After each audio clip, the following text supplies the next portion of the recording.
Message দেয়নি, সাধারণ জনতা বাংলাদেশ আওয়ামী লীগের হয়ে মেসেজ দিয়েছে, পরিষ্কারভাবে জানিয়ে দিয়েছে যে বাংলাদেশে বঙ্গবন্ধুর প্রতি কোনো ধরনের অবমাননা, কোনো ধরনের অসম্মান বাঙালি সহ্য করবে না। আমরা মানুষের জনে জনে গিয়ে বলেছি যে শোক পালন করেন। আজকে আমাদের সুপারস্টার শাকিব খান, আজকে সাকিব আল হাসান, আজকে বাংলাদেশের বিভিন্ন ফিল্ম নাটকের যারা স্টার আছে তারা প্রত্যেকে নিজে নিজে ফেসবুকে পোস্ট দিয়েছে, তারা লিখেছে যে বঙ্গবন্ধু অনন্য, আজকে শোক দিবস। যে যাই বলুক না কেন, পুরো ফেসবুক সামাজিক যোগাযোগ মাধ্যম আজকে বঙ্গবন্ধু ময় হয়েছে। আমরা কাউকে বলিনি, আমরা আমাদের মতোই ছিলাম। আজকে 70 ঊর্ধ্ব এক নারী আপনার 32-এ গিয়েছে, তাকে আজকে নির্যাতন করেছে। আজকে একজন রিক্সাওয়ালা তার সারা দিনের পরিশ্রমের টাকা দিয়ে আজকে ফুল কিনেছে। আমরা কাউকে কিচ্ছু বলে দেয়নি, আমাদেরকে বলে দিতে হয় নাই। আজকে যে শোক আপনি মানুষকে পালন করতে দেখেছেন, এইটার মধ্যে কোনো মেকি কিছু নাই। আজকের শোকটা হচ্ছে সবথেকে পিওর।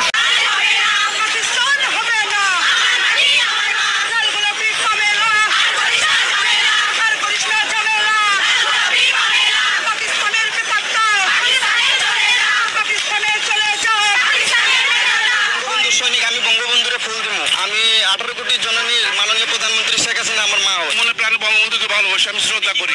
আমাদের আওয়ামী লীগের সমর্থকদের তাদেরকে হেনস্থা করা হয়েছে কেন ভাই?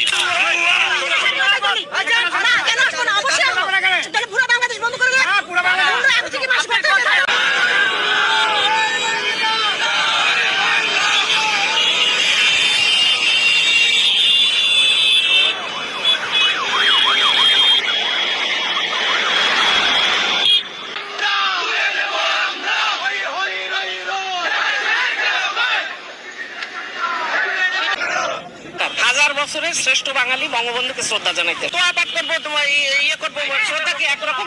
15ই আগস্টের শ্রদ্ধা জানাইতে আসছিলাম, পারলাম না। আসছিলাম যেখানে জানায় 32 নম্বরে, এখন টুঙ্গিপাড়া তো আমাদের যাওয়া সম্ভব না।